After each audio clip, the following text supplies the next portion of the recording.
स्वागत है आप लोग का यूपीपीएससी मेंटर ग्रुप पे। इससे पहले हम लोग मध्यकालीन इतिहास में क्या क्या देखे हैं एक समरी देख लेते हैं, उसके बाद स्टार्ट करते हैं। समरी में ये है कि सबसे पहले हम लोग देखे क्या कि मध्यकालीन इतिहास का स्टार्ट कहाँ से होता है।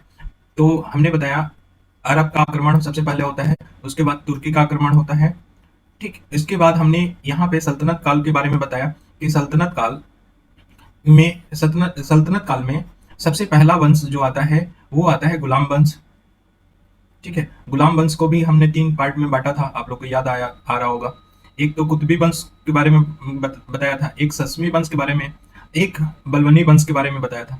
गुलाम वंश के बाद हम लोग आते हैं कौन सा, खिलजी वंश। खिलजी वंश के बारे में बात किया।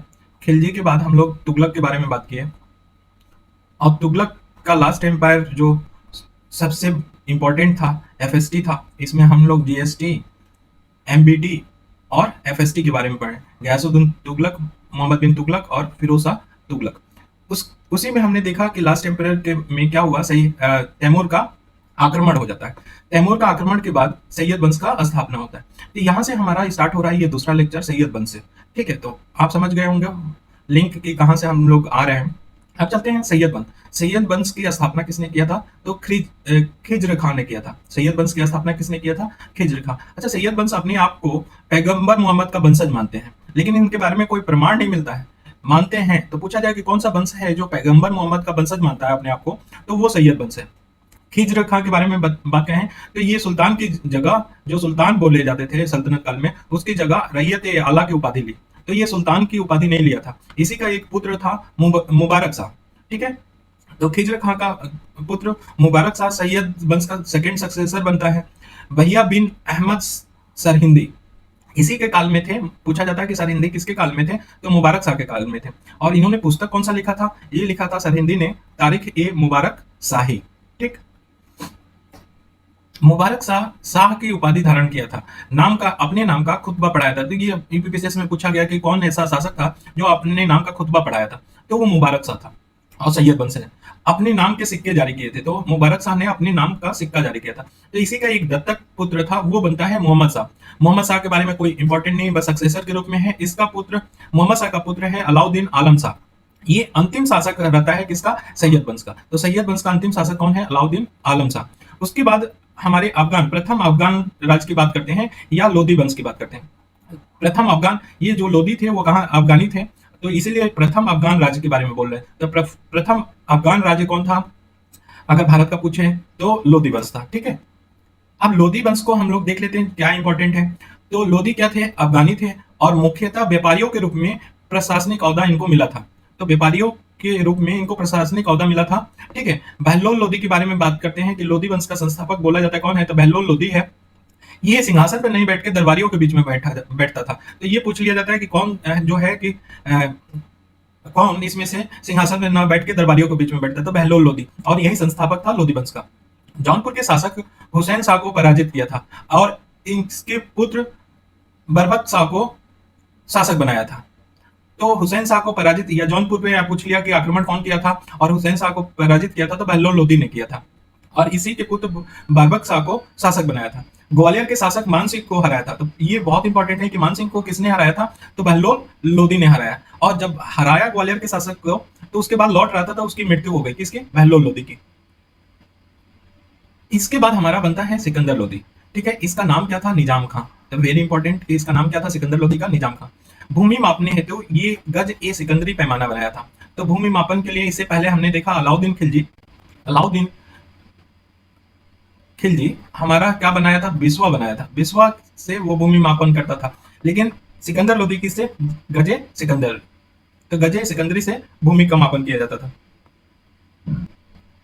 अब आ जाओ 1504 में आगरा की स्थापना किसने किया था, सिकंदर लोधी ने किया था। ठीक, और 1506 में इसने लोधी वंश का राजधानी बनाया था, किसको, आगरा को। अब गुलरुखी के उपनाम से फारसी में कविताएं लिखता था। तो पहला इंपॉर्टेंट है कि किस नाम से वो अपनी कविताएं लिखता था, तो गुलरुखी के नाम से। और कौन से लैंग्वेज में लिखता था, तो फारसी लैंग्वेज में। और कुतुब मीनार की मरम्मत करवाई थी। हमने इससे पहले एफएसटी को देखा था कि एफएसटी ने चौथे मंजिल का मरम्मत कराया था और 5वां मंजिल बनाया था। 5वां मंजिल बनाया था। और कुतुब मीनार की मरम्मत कराने वाला सिकंदर लोदी। तो अभी तक देखो कौन जुड़ गया है कुतुब मीनार से। तो कुतुब मीनार से देखें तो सबसे पहले कुतुबुद्दीन ऐबक जुड़ा है, देन इल्तुतमिश जुड़ गया। इल्तुतमिश के बाद हमारा कौन जुड़ा, फिरोज शाह तुगलक जुड़ा, और उसके बाद हमारा सिकंदर लोदी जुड़ा। तो ये 4 हैं जो राजा या बादशाह जुड़े हुए हैं, ठीक है। तो ये ध्यान रखना। तो कुतुब मीनार की मरम्मत कराया था कौन, सिकंदर लोदी ने। इसने क्या किया था, मुहर्रम और तजिया जो निकाला जाता था उसको निकालना बंद करवा दिया था। तो पूछा जाता है मुहर्रम और तजिया निकालवाना कौन बंद करवाया था, तो सिकंदर लोदी ने। इसके बाद इंपॉर्टेंट आता है इब्राहिम लोदी। इब्राहिम लोदी लोदी वंश का अंतिम शासक था, ठीक है। अफगान के अमीरों ने सिकंदर लोदी के राज्यों को उसके 2 पुत्रों में विभाजित कर दिया था। जो अफगान अमीर थे वो सिकंदर लोदी के जो राज्य था उसके 2 पुत्रों में विभाजित किया था। एक पुत्र था इब्राहिम लोदी, दूसरा था जलाल खान। इब्राहिम लोदी का दिल्ली का सुल्तान बनाया गया था और जलाल खान को जौनपुर का राज्य दिया गया था, ठीक। अब बात करते हैं पानीपत का प्रथम युद्ध। 21 अप्रैल 1526, ये टाइमलाइन बहुत इंपॉर्टेंट है। ये पानीपत का प्रथम युद्ध होता है, किसके किसके बीच में होता है, बाबर के बीच में होता है और इब्राहिम के बीच में होता है, ठीक है। ये पहला ऐसा सुल्तान था जो युद्ध भूमि में मारा गया। तो पूछा जाए कि कौन पहला सुल्तान था जो युद्ध भूमि में मारा गया, तो इब्राहिम था। पानीपत का इंपॉर्टेंट देखें तो जो तोपच्ची था वो था उस्ताद अली और मुस्तफा, ये बाबर की तरफ से लड़े थे। तो इसका तोपच्ची जो तोप चलाने वाले थे तो कौन थे, उस्ताद अली और मुस्तफा। तुलुगमा पद्धति या रूमी विधि के बारे में देखें तो तुलुगमा नीति क्या था कि ये छल की नीति बोला जाता था। कई टुकड़ों में बांट के क्या है कि ये सेंटर में कोई है सेना, उसको हम लोग क्या करते थे, घेरते थे। तो ये तुलुगमा पद्धति है। और रोमी विधि इसी को बोला जाता है। ये छल की नीति होती थी। और चूंकि बाबर ने सबसे पहले सरहिंद की लड़ाई जो लड़ा था, सरहिंद की लड़ाई में वो क्या किया, उजबेगों से हार गया। और उसी हार में ये तुलगुमा या छल की नीति या तुलगुमा पद्धति का प्रयोग किया गया था। तो ये उजबेगों से सीखा था, ठीक है। कौन, बाबर, ठीक। अब आ जाते हैं सल्तनत काल के जो स्थापत्य कला था उसके बारे में क्वेश्चन पूछ लिया जाता है। तो कुव्वत उल इस्लाम मस्जिद किसने बनाया था, कुतुबुद्दीन ऐबक ने बनाया था। ये पहले जैन मंदिर था। ये इसके बारे में बहुत क्वेश्चन पूछा जाता था। ये सबसे पहले क्या था, जैन मंदिर था। उसके बाद विष्णु मंदिर में परिवर्तन हुआ, ठीक है। और ये उसके बाद क्या बन गया, मस्जिद बन गया। और इस मस्जिद किसने बनाया था, ऐबक ने। तो ध्यान रखना, पहले ये मंदिर था और उसके बाद मस्जिद में चेंज हुआ था। तो कुव्वत उल इस्लाम मस्जिद किसने बनाया था, कुतुबुद्दीन ऐबक ने बनाया था, ठीक है। नेक्स्ट क्वेश्चन यहां से क्या बन सकता है कि पूछा जाए कि भारतीय इस्लामिक पद्धति या शैली, भारतीय इस्लामिक शैली, ये मेंस में आता है कि भारतीय इस्लामिक शैली किससे बोल जाता है, इंडो इस्लामिक शैली। इंडो इस्लामिक शैली में एक जान लो कि गुंबद होना, ठीक है, मीनार आना, और जैसे ये कैरेक्टर थे इस्लाम का, और पिलर, छज्जा, ये सब किसके थे, इंडियन। तो इसी दोनों का कॉम्बिनेशन को क्या बोला गया था, भारतीय इस्लामिक शैली। इस शैली का प्रथम स्थापत्य, अगर स्थापत्य कला को देखें तो कौन दिया था, कुतुबुद्दीन ऐबक ने दिया था। लेकिन इसका विस्तार किसने किया था, इंडो इस्लामिक का, तो इल्तुतमिश ने किया था और अलाउद्दीन खिलजी ने किया था। तो ये ध्यान रखना कि कुव्वत उल इस्लाम मस्जिद पहले जैन मंदिर था, देन फाइनली ये मस्जिद बना था। जैन मंदिर से विष्णु मंदिर बना, देन मस्जिद बना, ठीक। अब आ जाते हैं 2.5 दिन का झोपड़ा। 2.5 दिन का झोपड़ा कहाँ है, अजमेर में है। किसने बनाया था, कुतुबुद्दीन ऐबक ने बनाया था। ये एक संस्कृत विद्यालय था। इसके दीवारों पे हरिकेल के नाटक का अंश दिखाई देता था। उस समय दीवारों पे उसके हरिकेल के नाटक के अंश लिखे गए थे। अब तीसरा देखते हैं कुतुब मीनार। तो शुरू किसने कराया था, कुतुबुद्दीन ऐबक ने कराया था। और 3 मंजिल इमारत कौन बनाया था, इल्तुतमिश ने बनाया था। एफएसटी ने मरम्मत कराया था। और 1 मंजिल जो बताया था, 5वीं मंजिल कौन बनाया था, एफएसटी, फिरोज शाह तुगलक और सिकंदर लोदी इसका मरम्मत। ये कुतुब मीनार से जुड़े हैं। अच्छा, सुल्तानगढ़ी का मकबरा दिल्ली में किसने बनाया था, इल्तुतमिश ने बनाया था।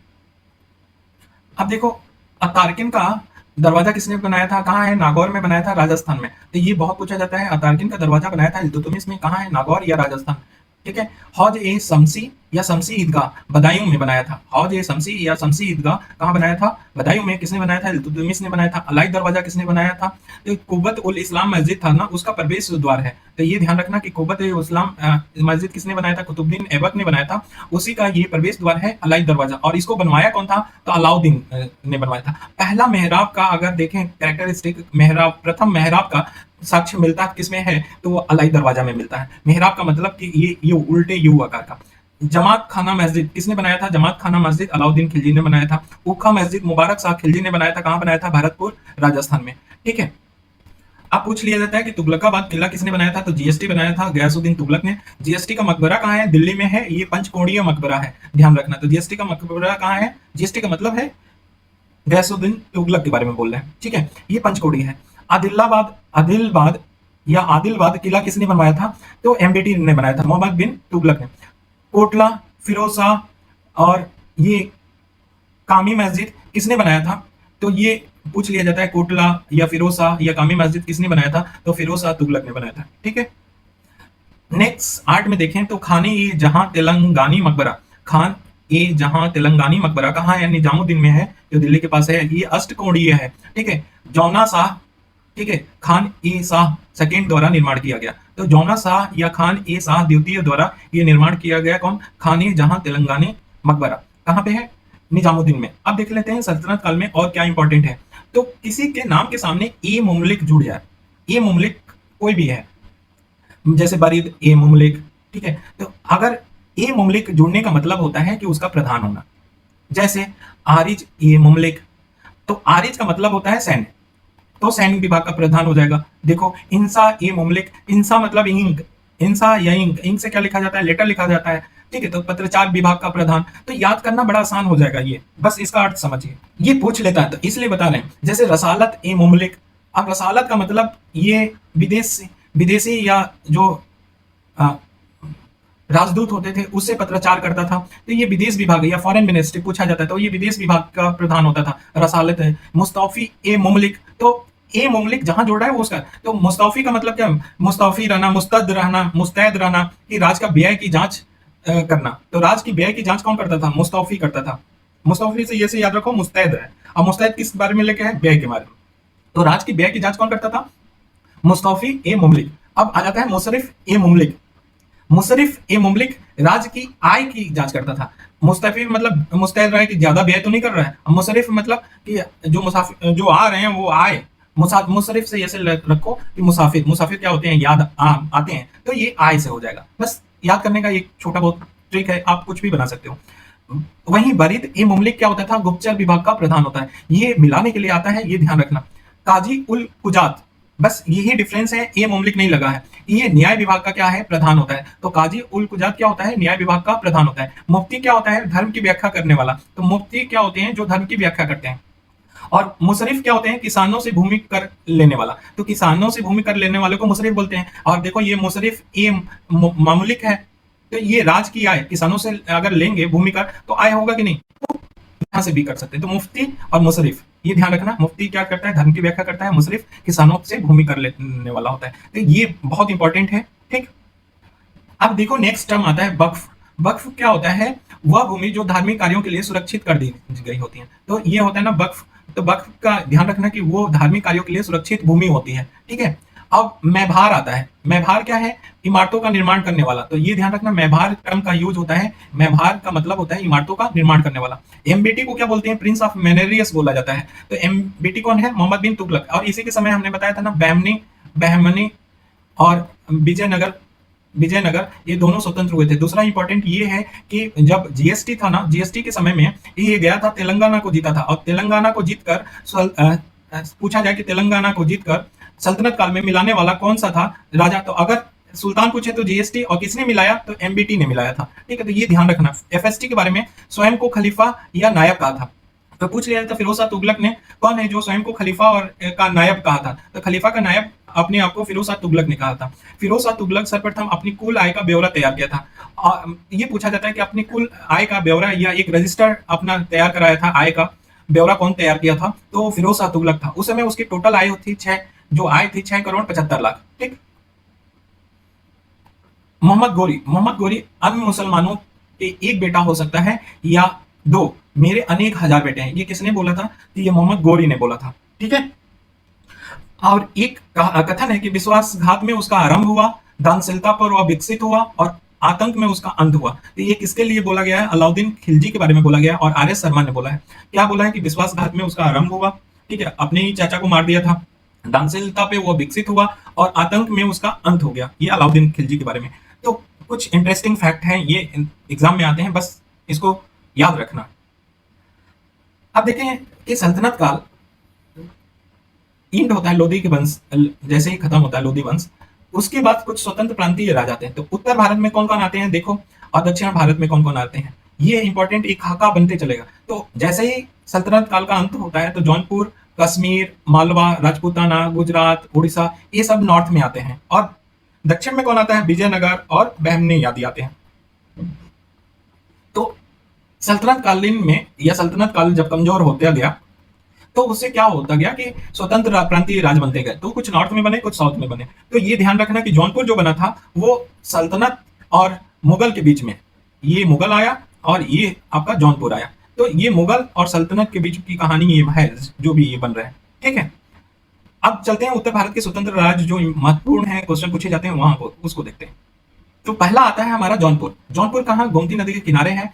इसको फिरोज शाह तुगलक ने एमबीटी जोना जोना खान के नाम से जौनपुर या जूना खान के नाम पे जौनपुर की स्मृति में बनाया। कब बनाया था? 1359 में बनाया था। जौनपुर की स्थापना किसने किया था? जौनपुर को बनाया कौन था? एफएसटी फिरोज शाह तुगलक ने। अगर इसका संस्थापक बोले तो मलिक सरवर था। ये मलिक सरवर क्या था? ये हिजड़ा था। ये बहुत सारे क्वेश्चन होते हैं ना कि ये ऑप्शन देख के आते हैं। जैसे 2021 में बहुत लोगों का क्वेश्चन गलत हुआ था, मलिक सरवर का नाम के सामने किसी स्थापना का कुछ और दे दिया गया था। तो हमने वो क्वेश्चन लिटरली मुझे नहीं आ रहा था, लेकिन हमने मलिक सरवर को ये मालूम था कि जौनपुर दे रखा संस्थापक था, तो हम किसी और राज्य को क्यों मारे? तो वहां से ऑप्शन देख के भी बहुत क्लियर हो जाता है कि वो गलत है। और वो पूछा था कि 4 में से कौन गलत है, तो मलिक सरवर मारे थे इसमें।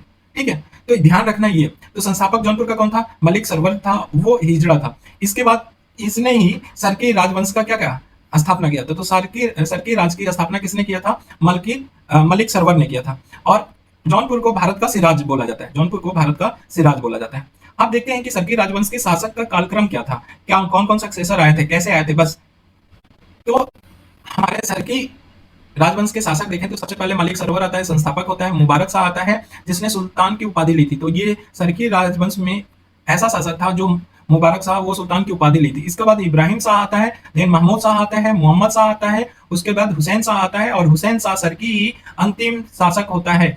ठीक है, और यह स्वतंत्र सुल्तान होता है। ठीक है, तो हुसैन शाह सरकी के बारे में बहुत बार पूछा गया कि जौनपुर का अंतिम शासक कौन था, तो हुसैन शाह सरकी। तो ये सीक्वेंस याद रखना, Malik server, Mubarak Shah, Ibrahim Shah, then Mahmood Shah, Mohammad Shah, then Hussain Shah. अब बहलोल लोदी ने हुसैन शाह को, जो हुसैन शाह था, उसको पराजित करके जौनपुर का विलय सल्तनत काल में। तो पूछा जाता है कि सल्तनत काल में जौनपुर का विलय कौन किया था? तो ये बहलोल लोदी ने किया था। और इब्राहिम लोदी, तो ये देखो कि बहलोल लोदी जो था, बहलोल लोदी ने किसको पराजित किया था? हुसैन शाह सरकी जो लास्ट एम्परर था, उसको पराजित करके किसमें मिला लिया था? सल्तनत में मिला लिया था। और इब्राहिम लोदी के समय में जौनपुर किसको मिला था? जलाल खान को मिला था। मलिक मोहम्मद जैसी पद्मावत की रचना की थी, वो जौनपुर के रहने वाले थे। Very important. तो मलिक मोहम्मद जैसी पद्मावत जिन्होंने लिखा था, वो कहाँ के रहने वाले थे? जौनपुर के रहने वाले थे।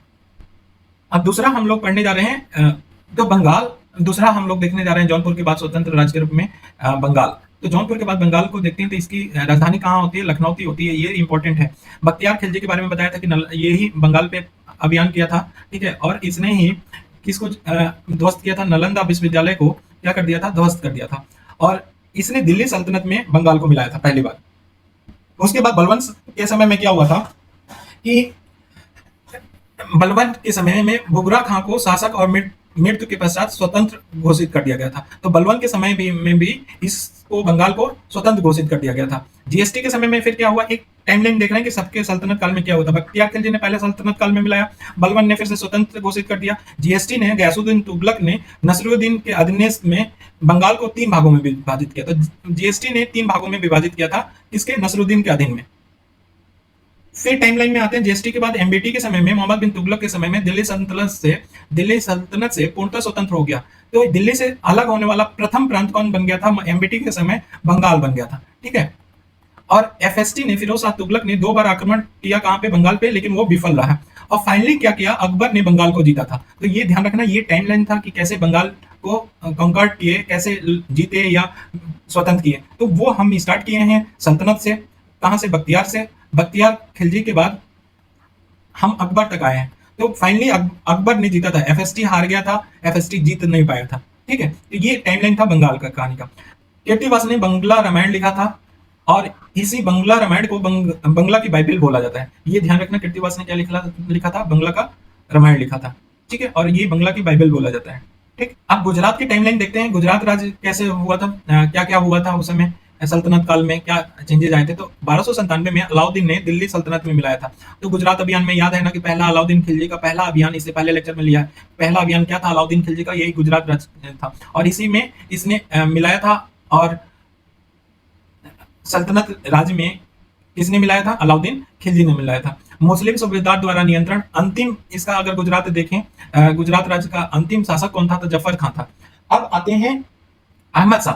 अहमद शाह वास्तविक संस्थापक माना जाता है किसका? गुजरात का। गुजरात राज्य का वास्तविक संस्थापक कौन था? अहमद शाह था। और इसी ने अहमदाबाद नगर की स्थापना किया था। किसने? अहमद शाह ने।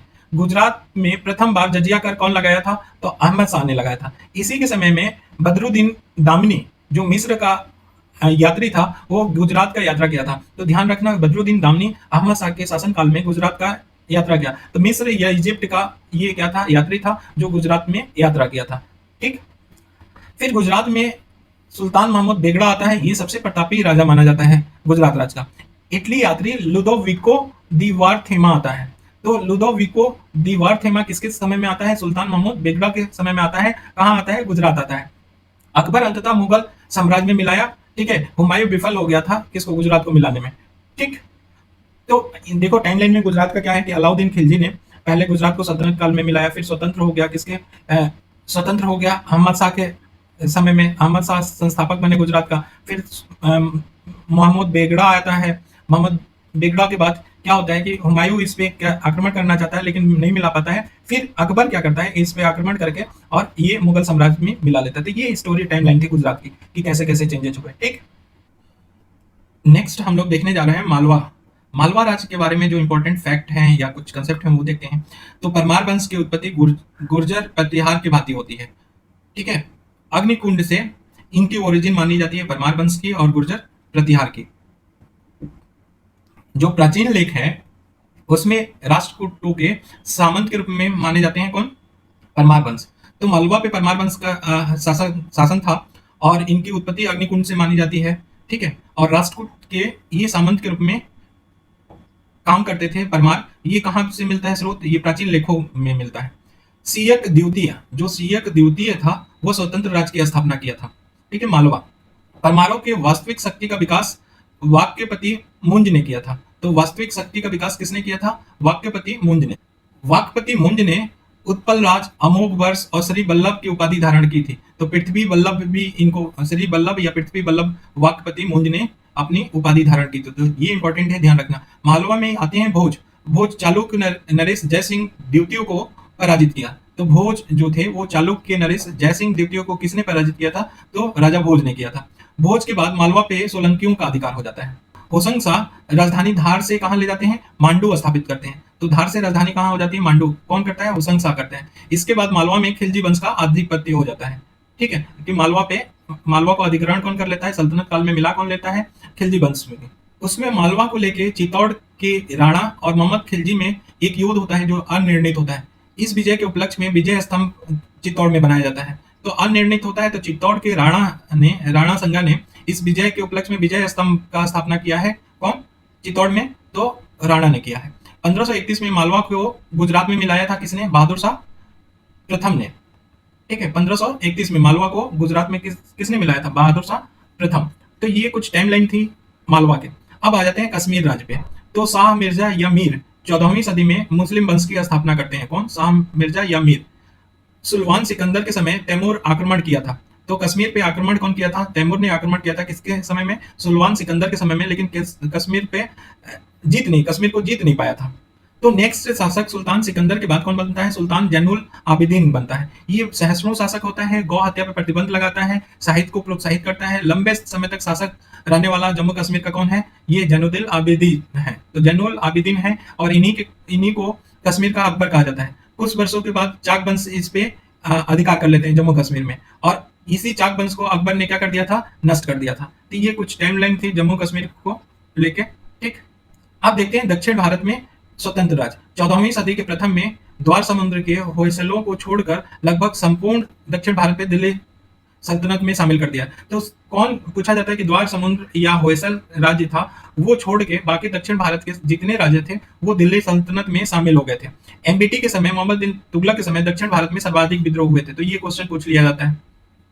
एमबीटी ने, मोहम्मद बिन तुगलक ने अपने चचेरे भाई को सजा देने के लिए कंपली विजय अभियान में हरियर और बुक्का दोनों भाइयों को बंदी बनाकर लाया था। तो क्या किया था मोहम्मद बिन तुगलक अपने चचेरे भाई की सजा देने के लिए कंपली विजय अभियान किया था। उसमें हरियर और बुक्का को, दोनों भाइयों को क्या कर लिया था, बंदी बना के लाया था। कौन? मोहम्मद बिन तुगलक। अब विजयनगर साम्राज्य पढ़ने जा रहे हैं। ये सबसे ज्यादा इंपॉर्टेंट टॉपिक है, चाहे आईएएस के लिए चाहे पीसीएस के लिए, यहाँ से क्वेश्चन बनना ही है। तो इसको अच्छे से देखते हैं। दक्षिण भारत में विद्रोह को दबाने के लिए मोहम्मद बिन तुगलक ने हरियर और बुक्का को सेनापति बनाकर भेजा था। तो दक्षिण भारत में विद्रोह सबसे ज्यादा एमबीटी के काल में हुआ। तो हरियर और बुक्का को सेनापति बना के और वो भेजा था कौन? मोहम्मद बिन तुगलक। देखो कहानी ये था कि वो हरियर और बुक्का को, दोनों भाई को क्या कर लिया, बंदी बना के लाया। लेकिन जब विद्रोह बढ़ रहा था तो इन्हीं दोनों भाइयों को फिर क्या कर दिया, सेनापति बना के अपने तरफ से, और भेजा था दक्षिण भारत में विद्रोह को दबाने के लिए। ठीक। अब नेक्स्ट है कि हरियर और बुक्का, विद्यारण्य नामक एक संत था, विद्यारण्य, जिनके गुरु कौन थे? विद्यातीर्थ की अनुमति से। ठीक है, विद्यारण्य नामक संत ने गुरु विद्यातीर्थ की अनुमति से हिंदू धर्म में दीक्षित किया था। किसको? तो ये पूछ लिया जाता है, हिंदू धर्म में दीक्षित हरियर और बुक्का को किसने किया था? तो विद्यारण्य नामक संत ने किया था। और कौन से गुरु की अनुमति से? विद्यातीर्थ की अनुमति से। 1336 ईस्वी में हरियर ने, तो हरियर के बारे में पढ़ रहे हैं, हम्पी हस्तिनावती राज की नींव रखी। तो हम्पी हस्तिनावती राज की नींव किसने रखा था? हरियर ने रखा था। और अनेगोंडी के निकट विजयनगर शहर की स्थापना किया था। तो अनोगोंडी के निकट विजयनगर की स्थापना पूछा जाए तो कौन किया था? हरिहर ने किया था। संगम वंश की स्थापना किसने किया था? तो ये हरिहर ने किया था, और विद्यारण्य और सायण की प्रेरणा से किया था। तो पूछा जाता है किसके प्रेरणा से? तो विद्यारण्य और सायण की प्रेरणा से किया था। किसने? हरिहर प्रथम ने किया था संगम वंश की स्थापना। ठीक। अब आते हैं विजयनगर साम्राज्य के बारे में आउटलुक लेते हैं। तो 1336 से लेकर 1565 तक ये विजयनगर साम्राज्य का आधिपत्य रहता है। इसमें वंश कौन कौन से आते हैं? तो ये पूछ लिया जाता है, संगम वंश, सालो वंश, तुलु वंश और आराविडु वंश। देखो संस्थापक कौन था? संगम वंश का संस्थापक माना जाता है हरियर और बुक्का। और वही सालो वंश का संस्थापक कौन होता है? नरसिंह सालो।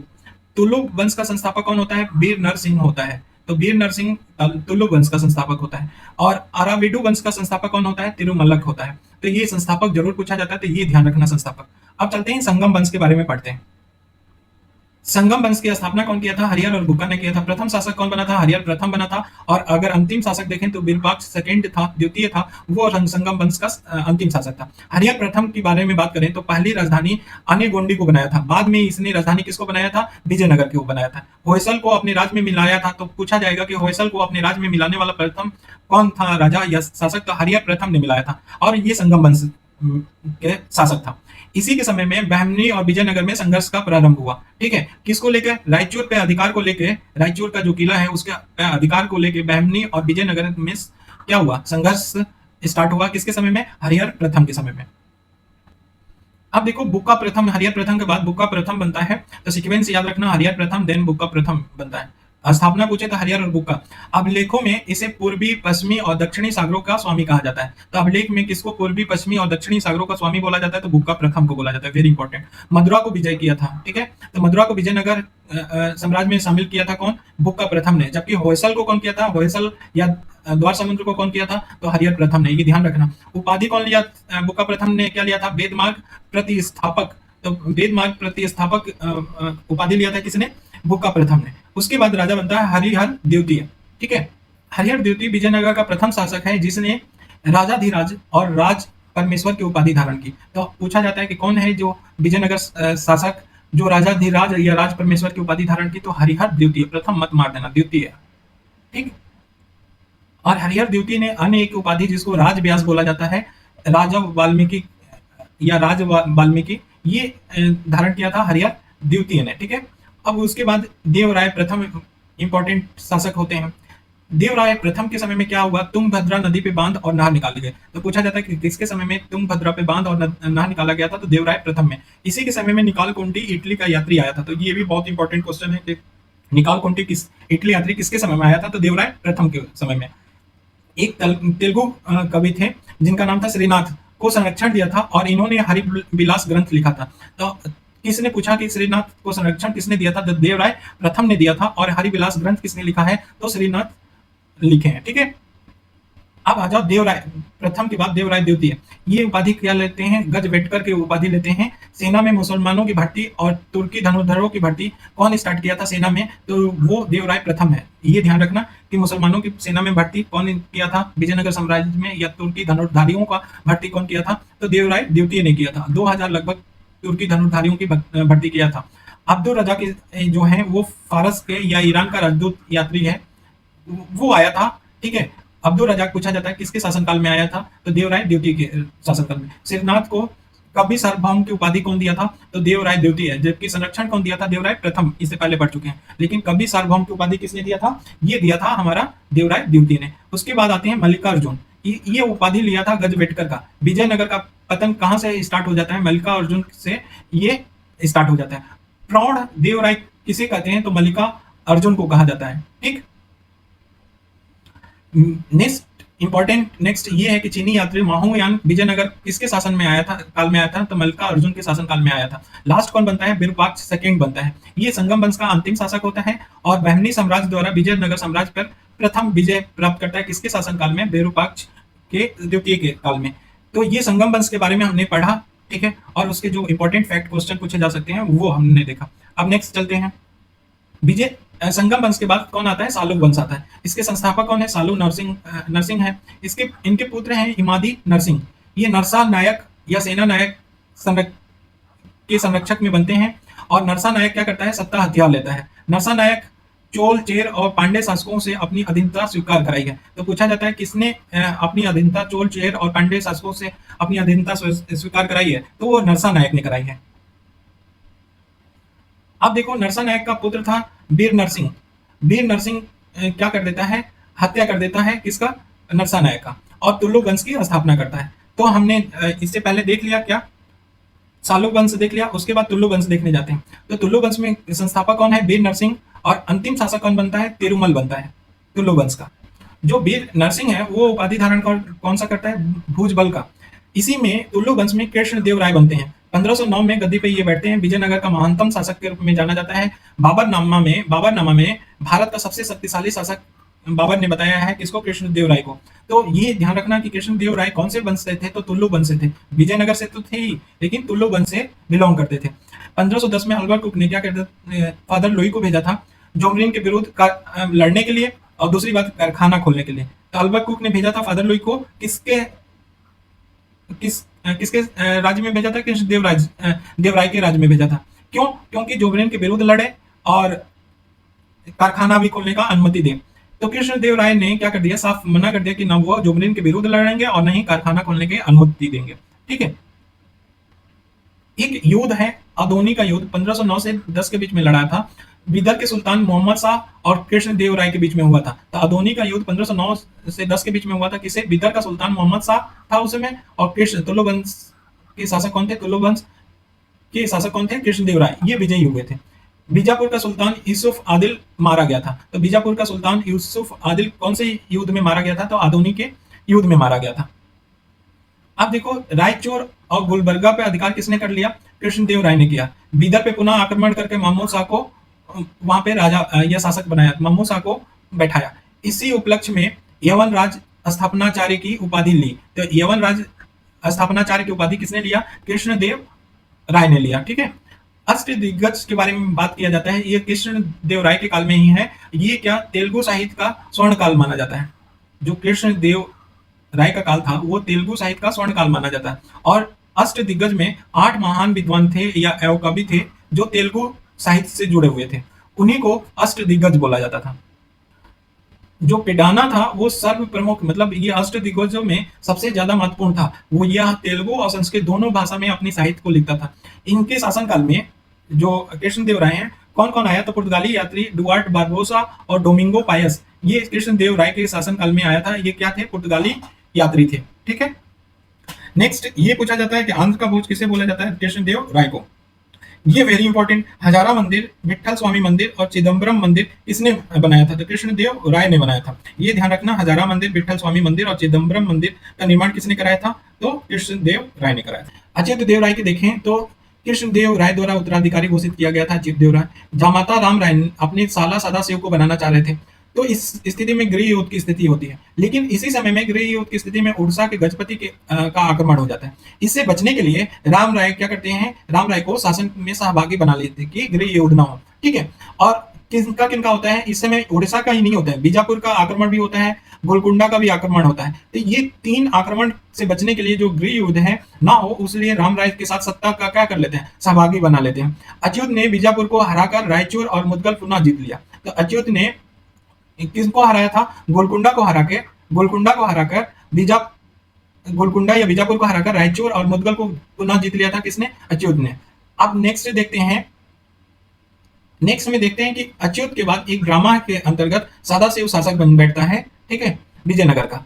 अब चलते हैं नेक्स्ट में। अब सदाशिव क्या होते हैं, ये सदाशिव शासक तो बनते हैं, लेकिन सत्ता किसके हाथ में होता है, राम राय के हाथ में होता है। राम राय ने बड़ी संख्या में मुसलमानों की भर्ती करते हैं।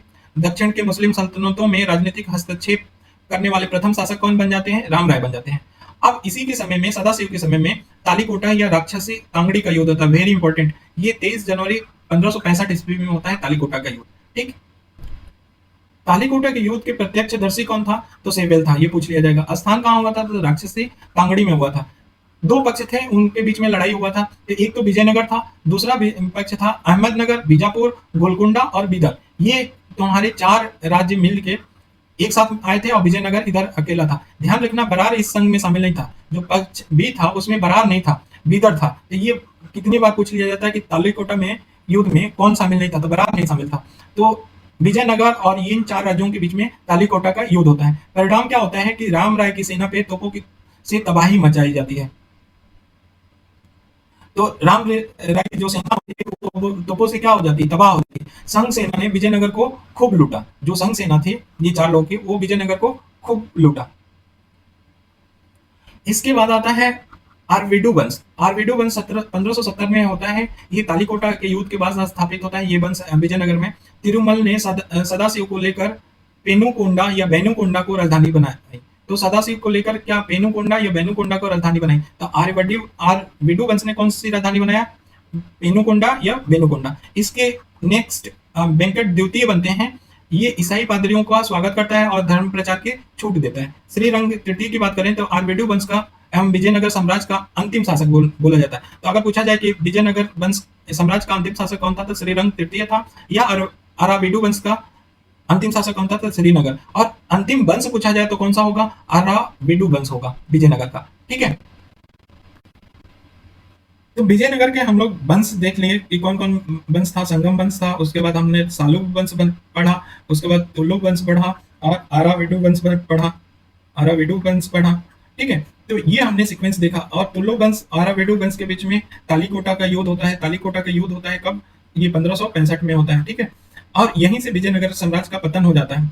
केंद्रीय, अब देखें विजयनगर प्रशासन में, तो केंद्रीय प्रशासन था। पहली बात क्या था, केंद्रीय प्रशासन के बारे में देखें तो साम्राज्य का शासन राजतंत्रात्मक था, ठीक है। राजा को राय कहा जाता था। तो साम्राज्य का शासन कैसा था, राजतंत्रात्मक था। और राजा को क्या बोला जाता था, राय बोला जाता था। सप्तांग विचारधारा था, उस पर बल दिया जाता है। ये सप्तांग विचारधारा के साथ किसका था, कौटिल्य का था। कौटिल्य ने 7 राज्य के अंग बताए और वो अंग जरूरी हैं, तो जिसमें राजा से लेके दुर्ग तक की बात, लास्ट मित्र तक की बात कहा गया है। तो ये सप्तांग विचारधारा पे बल दिया जाता था विजयनगर में।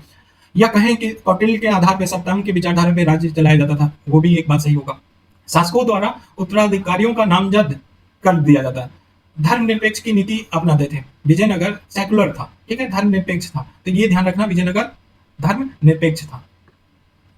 केंद्रीय शासन के देखने के बाद अब राज परिषद की बात करते हैं। तो राजा की शक्ति पर नियंत्रण की संस्था होती थी। तो राज परिषद क्या होता था, राजा की शक्ति पर नियंत्रण करता था।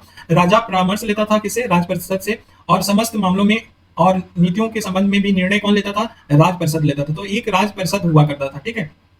गठन में देखें कि राज परिषद का गठन कैसे होता था। तो प्रांतों के जो नायक होते थे वो शामिल होते थे, सामंत शासक शामिल होते थे, प्रमुख धर्माचार्यों और विद्वानों को शामिल किया जाता था, संगीतकारों को शामिल किया जाता था, कलाकारों को शामिल किया जाता था, व्यापारियों को शामिल किया जाता था और विदेशी राज के राजदूतों को शामिल किया जाता था। तो राज परिषद ध्यान रखना बहुत इंपॉर्टेंट है, पूछ लिया जाता है। ये राजा की शक्ति पर नियंत्रण करता था। राजा इसे परामर्श लेता था, जितने भी मामले होते थे या नीतियां होती थी उसके संबंध में भी परामर्श कौन देता था, राज परिषद देता था। और उसके गठन का देख लीजिए प्रांतों के नायक, सामंत, शासक, प्रमुख, धर्माचार्य, विद्वान, संगीतकार, कलाकार, व्यापारी, विदेश राज्य के राजदूत ये गठन में शामिल होते थे राज परिषद के। उसके बाद देखें केंद्रीय शासन में पहला हो गया कि राज परिषद। अब दूसरा देखते हैं मंत्रिपरिषद। मंत्रिपरिषद राज परिषद के बाद मंत्रिपरिषद नामक संस्था था। इसके प्रमुख अधिकारी कौन होता था? प्रधानी या महाप्रधानी बोला जाता था। ठीक है, तो जो प्रधानी या महाप्रधानी होता है वो राजा या युवराज के बाद इसका क्या होता था? पोजीशन होता था। या ये प्रधानी और महाप्रधानी की तुलना हम लोग मराठा के पेशवा से कर सकते हैं। ठीक है, जैसे मराठा में पेशवा का स्थान था वैसे ही विजयनगर साम्राज्य में प्रधानी और महाप्रधानी का स्थान था। रायसम, रायसम क्या होता था? सचिव होता था। ये केंद्र की बात अभी कर रहे हैं, तो केंद्र में क्या पढ़ा? राज परिषद पढ़ा, मंत्रिपरिषद पढ़ा, उसके बाद रायसम होता था जो सचिव बोला जाता था, राजा के मौखिक आदेशों को लिपिबद्ध करता था, तो ये रायसम होता था। कड़िकम कौन होता था? ये लेखाधिकारी होता था। ये केंद्र सरकार में होता था, तो कड़िकम कौन होता था? लेखा अधिकारी होता था। ठीक, अब केंद्र सरकार के बाद हम प्रांतीय प्रशासन के में देखें तो प्रांतीय प्रशासन में निम्नलिखित चीजें थी जो उसको एक लिस्ट में देखते हैं कि कैसे प्रांत बटे थे। देखो, प्रांत को बांटा गया था, प्रांत को बांटा गया था मंडल में। मंडल किसमें बांटा गया था? कोट्टम में। कोट्टम किसमें? नाडो या तहसील में। और नाडो या तहसील जिसको बोला जाता है उसके बाद कौन सा किसमें बांटा गया था? तो मेला ग्राम में बांटा गया। और लास्ट कौन था? उर या ग्राम। ठीक है, कहने का मतलब नाडो को किसमें बांटा गया था? मेलाग्राम में। और उसके बाद उरु या ग्राम में। तो सबसे छोटी यूनिट प्रांत का कौन होता था? उर होता था या ग्राम होता था। उसके ऊपर होता था मेलाग्राम। तो प्रशासन की सबसे छोटी इकाई कौन होता था? उर होता था या ग्राम होता था। ठीक है, और मेलाग्राम क्या होता था? ग्रामों का समूह होता था। तो इन ग्रामों को समूह को मेलाग्राम बोला जाता था। नाडु किसको बोलते थे? तहसील जो अभी है वो तहसील टाइप का होता था। बहुत सारे मेला ग्रामों को मिलकर क्या बनाया जाता था? नाडु बोला जाता था या तहसील बोला जाता था। अब देखो, जिला तहसील, बहुत सारे तहसील मिलकर क्या जिला बनाएंगे? तो जिला को कोट्टम बोला जाता था या बलनाडु बोला जाता था। वेरी इंपॉर्टेंट, ये ध्यान रखना सीक्वेंस। तो कोट्टम या बलनाडु बोला जाता था जिला, किसमें? विजयनगर साम्राज्य में। ठीक है, अब नेक्स्ट आ जाते हैं, तो कोट्टम इसमें मंडल, कोट्टम बहुत सारे कोट्टम मिलकर मंडल में, मंडल मिलकर प्रांत बनाते थे। तो इस तरह ध्यान रखना कि विजयनगर साम्राज्य कई प्रांतों में बना होता था और प्रत्येक प्रांत का यही ढांचा होता था। जैसे आज भी हम देखें तो अपने यहाँ अगर यूपी देखें तो यूपी कितने मंडल से बना है, मंडल किससे बना है? जिला से बना है। और जिला किससे बना है? तहसील से बना है। तहसील किससे बना है? ग्राम समूह से बना है। और ग्राम समूह किससे बना है? ग्राम से बना है। तो वही नाम, बस अंतर है, सीक्वेंस यही है। जिला में विजयनगर साम्राज्य को कोट्टम या बलनाडु बोला जाता है। तहसील को क्या बोला जाता है? नाडु बोला जाता है। ठीक है, और ग्राम समूह बोला जाता है इसमें। ठीक है, तो ये ढांचा है जिसको ध्यान रखना है। विजयनगर साम्राज्य की एक न्यायांकर व्यवस्था थी। न्यायांकर व्यवस्था इसको समझते क्या है? इसके अंतर्गत रासायनिक और अरासायनिक अधिकारियों को उनकी सेवाओं के बदले भू क्षेत्र, जिसको अमरम बोला जाता था, क्या बोला जाता? भू क्षेत्र को अमरम प्रदान किया जाता था। किसको? सैनिक और असैनिक दोनों को सेवाओं के लिए किया जाता था, अमरम प्रदान किया जाता। अमरम क्या होता था? भू क्षेत्र। और भूमि ग्रहण करने वालों को अमर नायक बोला जाता था। तो जो अमरम है और उसको जो ग्रहण करे उसको अमर नायक। तो अमर नायक आईएएस में पूछा गया था, तो अमर नायक कहा जाता था। बाद में ये जो अमर नायक का पद था या अमरम था वो क्या हो गया था? अनुवांशिक था। पहले सेवा शर्तों पे दिया जाता था, जैसे सेवा किए अमरम दिया गया, वापस ले लिया गया था। लेकिन बाद में क्या है, भूमि ग्रहण करने वालों को अमर नायक जो बोला जाता था ये अनुवांशिक हो गया। अब पिता को मिला तो उसके पुत्र वगैरह, उसके फिर नीचे जो सक्सेसर हैं उन सब के पास ये भूमि क्षेत्र रहता था। एक था उनबली पद्धति, ये विजयनगर साम्राज्य की बात कर रहे हैं। ये गांव में कुछ विशेष सेवाओं के बदले लगान मुक्त भूमि दिया जाता था। तो लगान मुक्त भूमि को उम्बली पद्धति बोला जाता था। और ये गांव के में कुछ विशेष सेवा के बदले ही ये दिया जाता था, लगान मुक्त भूमि, उसी को उम्बली पद्धति दिया जाता है। वेरी इंपॉर्टेंट, न्यायांकर और उम्बली प्रथा, ये समझ लेना, इस पे क्वेश्चन बनते हैं।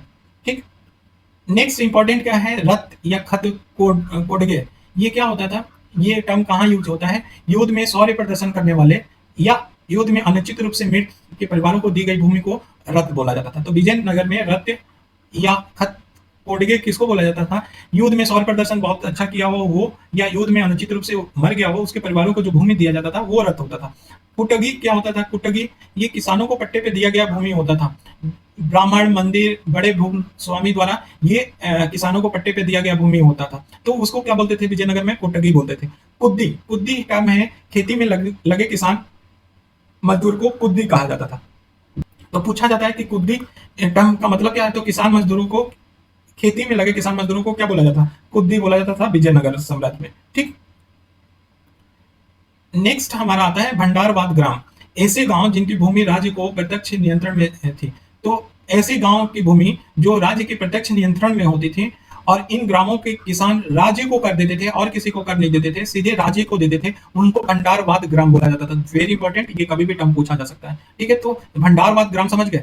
स्थानीय प्रशासन के बारे में देखें, ये विजयनगर में तो स्थानीय प्रशासन के रूप में देखें तो सभा होता था, महासभा होता था, ऊर होता था, महाजनक नामक ग्रामीण संस्थाएं होती थी। तो कौन? सभा, महासभा, ऊर, महाजन नामक। तो ये पूछ लिया गया था कि ऊर कैसी संस्था थी, तो एक स्थानीय प्रशासन या स्थानीय प्रशासन को देखने वाली संस्था थी। ठीक है, गांव की सार्वजनिक जमीन को बेचने का अधिकार एवं ग्राम सभाएं राजकीय करों को भी एकत्रित करती थी। तो ये जो लोकल संस्थाएं होती हैं, जो ऊपर नाम लिया, वो सब की जमीन बेचने का अधिकार होता था और राजकीय करों को एकत्र करने का अधिकार होता था। ब्रह्मदेव ग्रामों की सभाओं को चतुर्वेदी मंगलम कहा गया है। तो ब्रह्मदेव ग्राम सभाओं को चतुर्वेदी मंगलम बोला गया है विजयनगर साम्राज्य में। नाडू नाडू गांव से एक बड़ी राजनीतिक इकाई होती थी। इसके सदस्यों को क्या बोला जाता था? नातवार बोला जाता था, नातवार कहा जाता था। तो नाडू क्या है? गांव से एक बड़ी राजनीतिक इकाई है। तो नाडू एक राजनीतिक इकाई होती थी और इसके सदस्यों को क्या बोला जाता था? मेंबर जो होते थे नाडू के, वो नातवार बोले जाते थे। तो ये इंपॉर्टेंट है, ध्यान रखना। जो स्थानीय प्रदेशों में शासन की व्यवस्था होती थी, वो कैसी होती थी, ये पूछ लिया जाए। स्थानीय प्रदेशों में शासन की व्यवस्था किस पे चलती थी? तो आयगार व्यवस्था पे, आयगार व्यवस्था पे चलती थी। अब आयगार व्यवस्था को समझते हैं कि क्या है आयगार। आयगार व्यवस्था से लोकल गवर्नमेंट होता था। होता क्या था कि ग्रामों के एक स्वतंत्र इकाई के रूप में संगठित किया जाता था। आयकर व्यवस्था को बहुत अच्छे से समझना और सिंपल लैंग्वेज में समझा रहे हैं। प्रशासन के लिए 12 शासकीय व्यक्तियों को नियुक्ति की जाती थी।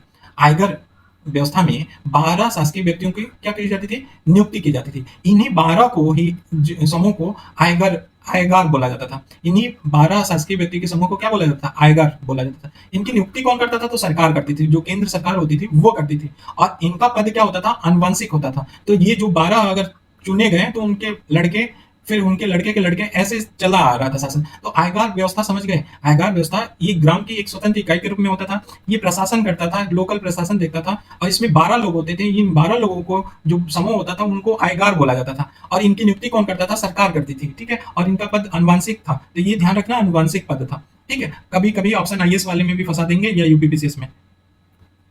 अब आयगारों के वेतन में लगान व कर मुक्त भूमि प्रदान की जाती थी। तो जो आयगारों को वेतन दिया जाता था, वो भूमि दिया जाता था, और वो भूमि पे कोई लगान या कर नहीं दिया जाता, देते थे आयगार। तो ये ध्यान रखना।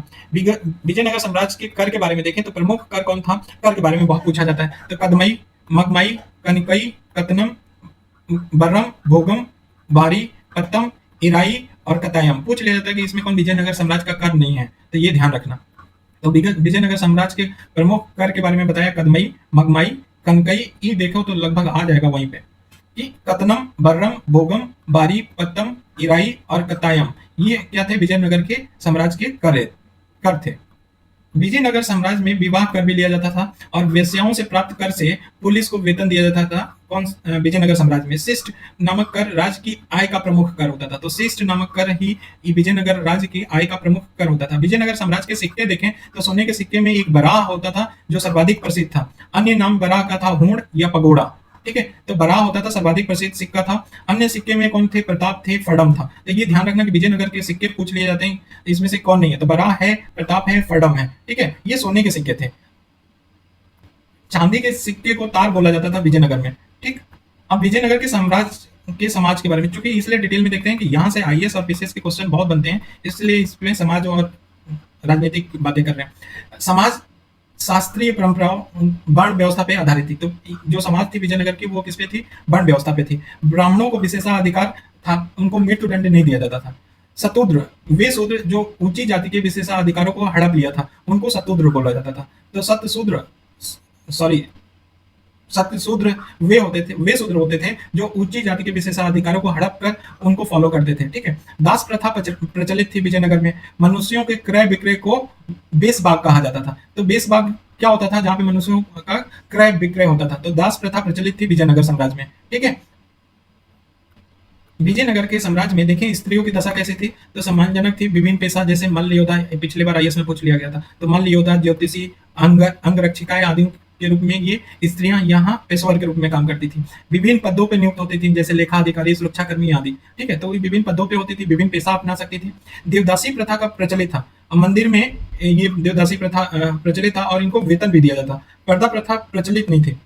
तो पर्दा प्रथा पूछा है कि कौन प्रचलित था विजयनगर में, तो नहीं था। विधवाओं का दयनीय स्थिति थी। सती प्रथा भी प्रचलित था, जबकि पर्दा प्रथा नहीं प्रचलित था। लिंगायत संप्रदाय विधवाओं को जीवित दफना दिया जाता था। लिंगायत संप्रदाय के द्वारा विधवाओं को क्या कर दिया जाता था? जीवित दफना दिया जाता था। गंडपेंद्र पैर में पहनने जाने वाला कड़ा होता था। तो गंडपेंद्र क्या होता था? ये पैर में पहनने जाने वाला कड़ा होता था। ये युद्ध में वीरता का प्रतीक होता था। प्रमुख त्योहार क्या होता था? विजयनगर का महानवमी होता था। यक्ष ज्ञान नृत्य का विकास हुआ कहाँ पे?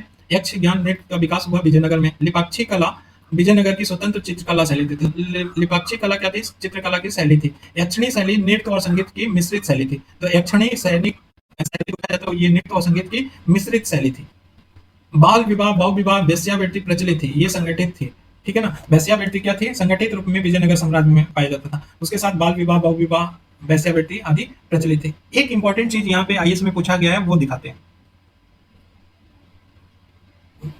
इसमें पूछा गया था कि विजयनगर के कौन सा गेम मल्ल योद्धा होता था ना, गेम के बारे में पूछा गया था कि मल्ल योद्धा कहाँ से रिलेटेड था, विजयनगर में होता था कि नहीं आईएएस में। तो ये जो आईएएस में क्वेश्चन पूछे जाते हैं तो वो भी इन सब टॉपिक से पूछा जाता है। इसका ध्यान रखोगे तो सॉल्व हो जाएंगे। नेक्स्ट है विजयनगर साम्राज्य में कौन सी लिपि का प्रयोग होता था, ये भी पूछ लिया जाता है। तो नंदिनागढ़ी लिपि का प्रयोग होता था इसमें विजयनगर साम्राज्य में। 1367 में बुक्का प्रथम और मोहम्मद शाह प्रथम जो बहमनी साम्राज्य का था, उसमें युद्ध में बहमनी शासक ने पहली बार तोपों का प्रयोग किया था। तो ध्यान रखना कि पूछा जाता है कि तोपों का सबसे पहले प्रयोग कहाँ पे हुआ था? तो विजयनगर और बहमनी युद्ध हुआ था 1367 में, जो बुक्का प्रथम और मोहम्मद शाह प्रथम के बीच में। ये बहमनी शासकों ने प्रयोग किया था। तो ये कितने बार इसको मार देते हैं कि पानीपत के युद्ध में हुआ था। पानीपत के युद्ध में नहीं हुआ था, पहले बहमनी शासक ने तोपों का प्रयोग किया था। ये क्वेश्चन पूछा भी जा चुका है। ठीक है, सोनार की बेटी का युद्ध किसके किसके बीच में हुआ था? तो देवराय और फिरोज शाह के बीच में हुआ था। ये फिरोज शाह बहमनी शासक था। ठीक है, अब देखें कृष्ण देव राय की रचनाएं कौन कौन थी। तो आमुक्त मालमत था, जाम्बवती कल्याणम था और उषा परिणय था। तो आमुक्त मालमत तेलुगु भाषा में था, जाम्बवती कल्याण किसमें था? संस्कृत भाषा में था। तो ये ध्यान रखना। विरूपाक्ष ने नारायण विलास पुस्तक लिखा था, किसमें? संस्कृत में लिखा था। पेडाना आंध्र कविता का पितामह बोला जाता था। तो पेडाना जो होता है उसको आंध्र कविता का पितामह बोला जाता था। विजयनगर का प्रमुख बंदरगाह कौन था? तो कालीकट था। नंदी तिम ने परिजात हरण की रचना की थी। तो परिजात हरण की रचना किसने किया था? नंदी तिम ने। नन्या ने महाभारत तेलुगु में लिखा था, लेकिन पूर्ण नहीं हुआ था। किसने लिखा था? नन्या ने महाभारत को तेलुगु में। वीरभद्र ने अभिज्ञान शकुंतलम जो कालिदास का था वो तेलुगु भाषा में अनुवाद किया था। किसने? वीरभद्र ने। हरिहर के स्वर्ण बराह सिक्कों पे हनुमान और गरुण का आकृति होता था। किसके? हरिहर के स्वर्ण बराह सिक्कों पे। ठीक है, सदाशिव राय के सिक्कों पे लक्ष्मी नारायण की आकृति होती थी।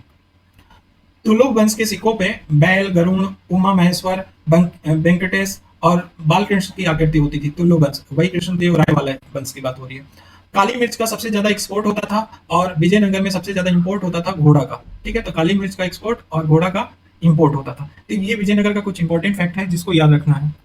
विजयनगर के बाद आते हैं बहमनी साम्राज्य में। देखो, बहमनी साम्राज्य देखने जा रहे हैं। अमीरान ए सदा, ये एमबीटी के समय में विद्रोह हुआ था। ठीक है, जिसको बोलते हैं अमीरान ए सदा। इसमें इस्माइल को नेता चुना गया। किसने चुना था? अमीरों ने चुना था। इस्माइल ने अमीरों के प्रमुख